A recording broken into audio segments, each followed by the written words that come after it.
తూటా కంటే బలమైనది మాట అంటూ ఉంటారు. ఆ మాట వల్ల బంధాలు పెరగొచ్చు, ఉన్న బంధాలు తెగిపోనవచ్చు. ఎందుకంటే అనాలోచితమైన మాటలు అనర్థదాయకాలే కదా. అనుభవంతో కూడిన పెద్దల మాటే మనం సామెతలుగా చదువుతూ ఉంటాం. ఆ సామెతలు ఒక్కోసారి మనల్ని ఆలోచింప చేస్తూ ఉంటాయి, ఒక్కోసారి మన సిచ్యుయేషన్స్ నుంచి మనల్ని బయటపడేలా చేస్తూ ఉంటాయి. కానీ చాలా మంది అంటూ ఉంటారు, సామెతల వల్ల సంపదలు ఏమన్నా వస్తాయా? అందరూ కొటేషన్స్ చెప్పేవాళ్లే, ఆ కొటేషన్స్ ఏమన్నా మనల్ని మన కోరికలు తీరుస్తాయా, మనల్ని ఏమైనా కోటీశ్వరులు చేస్తాయా అని. కొటేషన్స్ మనల్ని కోటీశ్వరులు చేయలేకపోవచ్చు, కానీ మనలో ఉన్నటువంటి సమస్యకు ఒక్కోసారి పరిష్కార మార్గం చూపించేవిగా కూడా పనిచేస్తాయి కదా.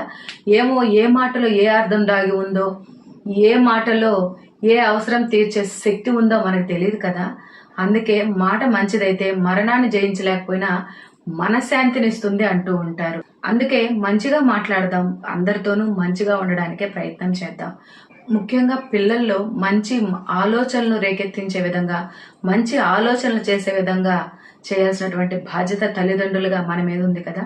అందుకే పిల్లలకి ప్రతిరోజు ఓ మంచి మాటతో వాళ్ళ దినచర్యను గడిపే విధంగా ప్రోత్సహిద్దాం. ఏమంటారు?